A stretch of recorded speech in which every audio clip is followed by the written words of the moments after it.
Assalamualaikum warahmatullahi wabarakatuh. Tabik pun.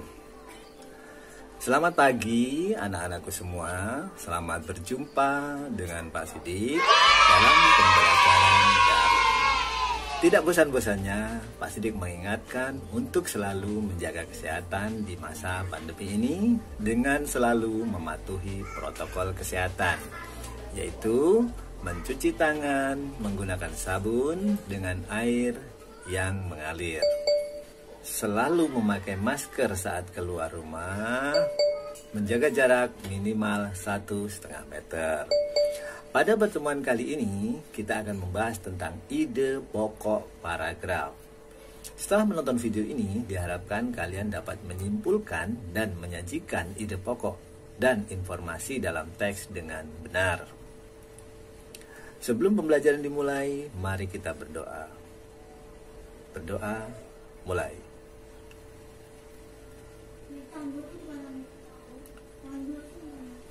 Selesai. Ide pokok dalam bacaan adalah gagasan atau ide yang disampaikan penulis, dijadikan pokok pembahasan dalam sebuah paragraf. Tujuannya untuk menyampaikan pesan dari penulis kepada pembaca. Ide pokok berada di dalam setiap paragraf dari bacaan yang kita baca. Setiap paragraf hanya ada satu ide pokok dan dituangkan dalam sebuah kalimat utama. Letaknya bisa di awal, di akhir, dan campuran. Lalu, bagaimana cara menentukan ide pokok? Berikut adalah cara menentukan ide pokok dalam sebuah paragraf. Yang pertama, kalian harus membaca seluruh isi bacaan.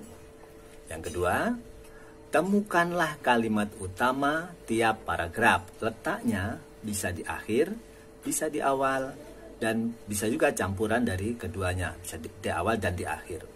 Kalimat utama juga disertai dengan kalimat penjelas. Yang selanjutnya, yang ketiga, kalian bisa menentukan inti bahasan dari kalimat utama tersebut dan dijadikan ide pokok. Perhatikan contoh berikut ini. Tumbuhan sumber kehidupan. Indonesia adalah negara kepulauan yang terletak di garis khatulistiwa. Indonesia memiliki dataran tinggi, dataran rendah, dan perairan. Dataran rendah adalah dataran yang memiliki ketinggian 0 sampai 200 meter di atas permukaan laut. Hampir semua ibu kota provinsi di Indonesia terletak di dataran rendah. Tumbuhan di dataran rendah adalah padi, palawija, dan tebu. Wilayah pantai termasuk dataran rendah. Indonesia memiliki banyak pantai karena negara kita terdiri dari atas ribuan pulau. Tumbuhan di wilayah pantai adalah kelapa, bakau, dan ganggang.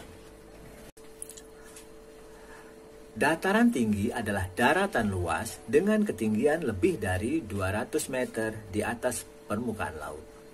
Beberapa dataran tinggi di Indonesia adalah dataran tinggi Dieng di Jawa Tengah, dataran tinggi Malang, dan dataran tinggi Tengger, Jawa Timur, dataran tinggi Alas, Aceh, dan dataran tinggi Bone, Sulawesi Selatan. Jenis tumbuhan di dataran tinggi adalah teh, kopi, cengkeh, buah-buahan, dan sayuran. Dapatkah kamu menemukan jenis tumbuhan lain yang terdapat di dataran tinggi dan dataran rendah? Dari bacaan tersebut, kita bisa menemukan ide pokoknya sebagai berikut. 1. Pada paragraf pertama, Indonesia adalah negara kepulauan. Pada paragraf kedua, dataran rendah adalah dataran yang memiliki 0 sampai 200 meter di atas permukaan laut. Paragraf ketiga, wilayah pantai termasuk dataran rendah. Paragraf keempat, dataran tinggi adalah dataran luas dengan ketinggian lebih dari 200 meter di atas permukaan laut. Paragraf kelima, dapatkah kamu menemukan jenis tumbuhan lain yang terdapat di dataran tinggi dan dataran rendah? Nah, itu tadi bacaannya sekaligus ide pokok yang terdapat pada bacaan itu. Sekarang coba kalian buka link bacaan ini yang ada di bawah ini ya. Dan temukanlah informasi penting dan ide pokok tiap paragraf pada teks tersebut. Hasilnya tulis di buku tugas kalian, kerjakan dengan penuh tanggung jawab.